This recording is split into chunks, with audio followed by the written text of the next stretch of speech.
नमस्कार।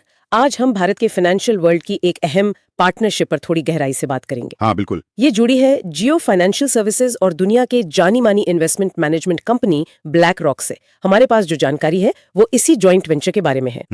तो चलिए इस साझेदारी को थोड़ा और समझते हैं और देखते हैं कि भारत के इन्वेस्टमेंट सीन के लिए इसके क्या मायने हो सकते हैं। बिल्कुल, चलिए शुरू करते हैं। ओके, तो सबसे पहले ये जो जियो फाइनेंशियल सर्विसेज और ब्लैक रॉक के बीच समझौता हुआ है, ये असल में है क्या? मतलब किस तरह की पार्टनरशिप है ये? देखिए, ये दोनों कंपनियां जो अपने अपने फील्ड में काफी बड़ी हैं, मिलकर भारत में एक एसेट मैनेजमेंट कंपनी यानी एएमसी खोल रही हैं। एएमसी? अच्छा। हाँ, ये एक 50-50 का जॉइंट वेंचर है। मतलब दोनों की बराबर की हिस्सेदारी होगी। तो आसान भाषा में कहें तो ये मिलकर लोगों के इन्वेस्टमेंट को मैनेज करने का एक नया बिजनेस शुरू कर रहे हैं। एक एएमसी और वो भी जियो और ब्लैक रॉक जैसे बड़े नामों के साथ। ये सुनने में तो काफी बड़ा कदम लग रहा है। इसमें इन्वेस्टमेंट कितना हो रहा है, कुछ आइडिया है? हाँ, ये यकीनन एक बड़ा कदम है। जहां तक शुरुआती निवेश की बात है तो दोनों कंपनियां मिलकर $150 मिलियन लगा रही हैं। $150 मिलियन? हाँ, मतलब $75 मिलियन जियो की तरफ से और $75 मिलियन ब्लैक रॉक की तरफ से। ये अमाउंट दिखाता है कि वो भारत के एसेट मैनेजमेंट सेक्टर को लेकर कितने सीरियस हैं। ये कोई छोटा मोटा एक्सपेरिमेंट नहीं है, बल्कि एक सोची समझी एंट्री है, खासकर ये देखते हुए कि यहाँ कॉम्पिटिशन कितना ज्यादा है। $150 मिलियन, ये वाकई एक मजबूत शुरुआत कही जाएगी। बिल्कुल। अच्छा, इस पार्टनरशिप का जो मकसद बताया गया है वो क्या है? मतलब वो हासिल क्या करना चाहते हैं इससे? हाँ, ये इंटरेस्टिंग पार्ट है।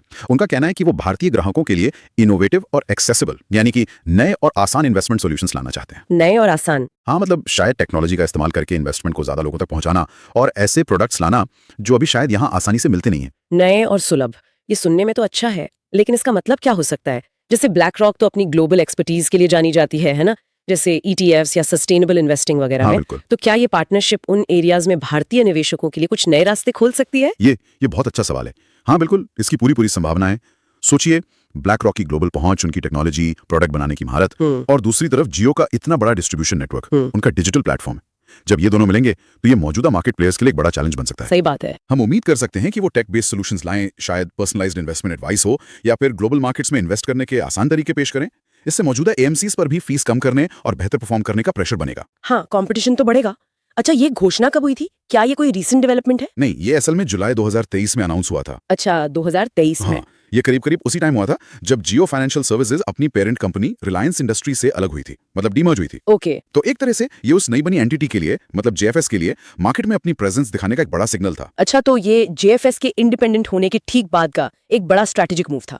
तो अगर हम पूरी पिक्चर देखें ओवरऑल, तो भारतीय बाजार या जो आम निवेशक हैं उनके लिए इसके क्या मायने निकाल सकते हैं? इसका क्या महत्व है? देखिए, अगर ब्रॉडर पर्सपेक्टिव से देखें तो ये इंडियन फाइनेंशियल सर्विसेज सेक्टर में एक बहुत सिग्निफिकेंट डेवलपमेंट है। जैसा हम कह रहे थे, एक तरफ जियो की जबरदस्त लोकल पहुंच और समझ है, और दूसरी तरफ ब्लैक रॉक का ग्लोबल स्केल, उनका एक्सपीरियंस, उनके टेक कैपेबिलिटी। ये कॉम्बिनेशन न सिर्फ इन्वेस्टर्स के लिए पोटेंशियली बेहतर और ज्यादा डाइवर्स इन्वेस्टमेंट ऑप्शन ला सकता है, बल्कि ये भी दिखाता है कि भारत का फाइनेंशियल मार्केट कितना मैच्योर हो रहा है और ग्लोबल इन्वेस्टर्स के लिए कितना अट्रैक्टिव है।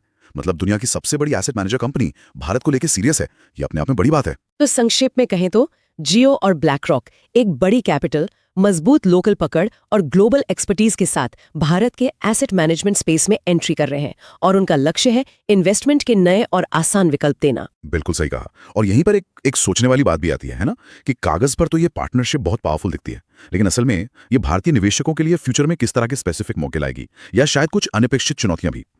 ये देखना होगा। क्या ये सच में इन्वेस्टमेंट को डेमोक्रेटाइज करेगी जैसा वो कह रहे हैं, या बस मार्केट में एक और बड़ा प्लेयर ऐड हो जाएगा? इस गठजोड़ का असली असर क्या होगा, ये देखना आगे चलकर काफी दिलचस्प रहेगा।